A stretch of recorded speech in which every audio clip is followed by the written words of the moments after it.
আগেই দুঃখ প্রকাশ করে নিচ্ছি, কারণ আন্দোলন সংগ্রাম করে আজকের যে মন্ত্রী পরিষদ গঠন হয়েছে, এটা বাংলাদেশের আপামর জনগণ এবং ছাত্র জনতার আন্দোলনের ফসল।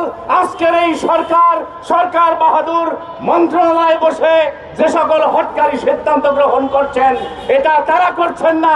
আমি মনে করি বাংলাদেশ বিরোধী একটি চক্র হিন্দুস্তানে বসে যেই ধরনের প্রেসক্রিপশন দেয়, বাংলাদেশে তারা তা বাস্তবায়ন করে।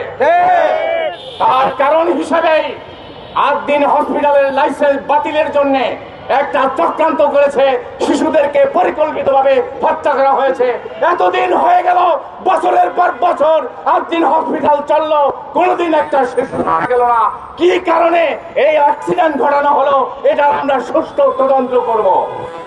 কিন্তু এই তদন্ত আমরা নাগরিকরা করব, আর কিছু তদন্ত বাদ দেব। আজকের যারা এই স্বাস্থ্য মন্ত্রণালয়ে বসেছেন, তারা সাম্প্রতি কারণ 8 দিন হসপিটালে যারা সেবা গ্রহণ করে, তাদের ওই নবজাতক শিশুরা যখন পৃথিবীতে আগমন করে, তখন তাদের কানে আল্লাহু আকবার আযান ধ্বনি দেওয়া হয়। ওই হাসপাতালের ওয়ালে ওয়ালে আল্লাহর কোরআনের আইনের বিধানগুলো অনুবাদ সহ খচিত আছে। ওখানে আল্লাহর রাসূলের বাণী খচিত আছে। অভিভাবকরা এবং সেবা গ্রহণকারীরা বসে বসে তা আয়ত্ত করে আমল করার চেষ্টা করে। ওই 8 দিন হসপিটালের দোতলায় রয়েছে একটি বিশাল স্বাস্থ্যসম্মত এবং একটি পরিবেশ, একটি মসজিদ, যেখানে তারা সারা রাত ইবাদত করে। ওই মসজিদে ওই রোগীর অভিভাবকরা শুয়ে ঘুমায়। এই স্বাস্থ্যসম্মত এবং আদর্শ ভিত্তিক একটি সেবা গ্রহণকারী প্রতিষ্ঠান কেন বাংলাদেশে চলবে?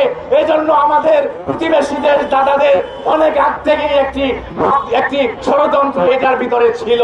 এই কারণে তাদের একটি চয়েস এবং তাদের যেই সিলেকশন করা স্বাস্থ্যমন্ত্রী, আমি মনে করি ওনার ভিতরে ইসলামের কোনো লেশমাত্র নাই।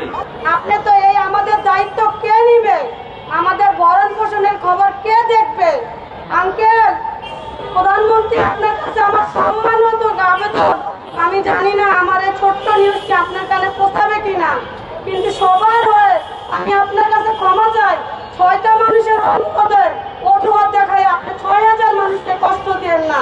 যারা 6 লক্ষ মানুষ সেবা নিতে আসে দূর দূরান্ত থেকে, আপনি তাদের এই সেবাটা দেওয়ার সুযোগ করে দেন আঙ্কেল।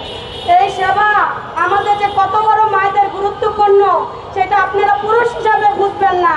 যারা মা হয়েছে শুধু তাদেরই সেটা দেখার দায়িত্ব। একটা মা আর একটা বাবার অনেক ভেদাভেদ। সেটা একটা যে মা হয়েছে সে 8 দিন সেই মাই বলতে পারবে যে 8 দিনের খবর কি। স্বাস্থ্যমন্ত্রী আঙ্কেল, আপনি তো পুরুষ, আপনি তো এখান থেকে চিকিৎসা নেন নাই, আপনি জিজ্ঞাসা করেন না আপনার আশেপাশে কেউ, আপনার আত্মীয় স্বজন, রিলেটিভ, আপনার কলিগ যে যেখানে আছে, অন্তত একটা মা 8 দিন থেকে সেবা নিয়েছে কিনা? আপনার কাছে প্রশ্ন, আপনি তো পুরুষ, আপনি তো মা হবেন না। আল্লাহ তো আপনাকে যদি সেই ক্ষমতা দিত, তাহলে আপনি বুঝতেন 8 দিনের ক্ষমতা কতটুকু। 8 দিন মাদের কত সুবিধা দেয়, 8 দিন একটা নারীর পর্দা রেখে রাখে। আঙ্কেল, আপনি তো পুরুষ, আবার আপনার কাছে দাবি রাখি, আপনি প্রতিটা মায়ের দিকে তাকান, তাদের শরীরে হেফাজত করার দায়িত্ব কে নিবে? 8 দিন আমাদের সেই ইসলামের পথে ধারণ করার তৌফিক দেয়। সবসময় আমরা লক্ষ্য করতেছি, তো হয়তো বা সেই উদাসীনতার ভিতর থেকে তারেক জিয়া এটা বুঝতে পারতেছে না যে জাতির কত বড় ক্ষতি হয়ে গেল 8 দিন হাসপাতাল বন্ধের কারণে। বিস্তারিত ব্যাখ্যা করতে যাব না, আমি বিস্তারিত অনেক কিছু আপনারা শুনেছেন। আমি নিজেও সেখানে গ্রাহক, আমি নিজেও কর্মী। এতগুলি মানুষের অন্ন বস্ত্র হাতের নিশ্চয়তা কেড়ে নিলেন। তার ঢাকা শহরে থাকতে হলে বাসা ভাড়া দিতে হয়, তাদের মাথা গোটার ঠাইটুকু কেড়ে নিলেন।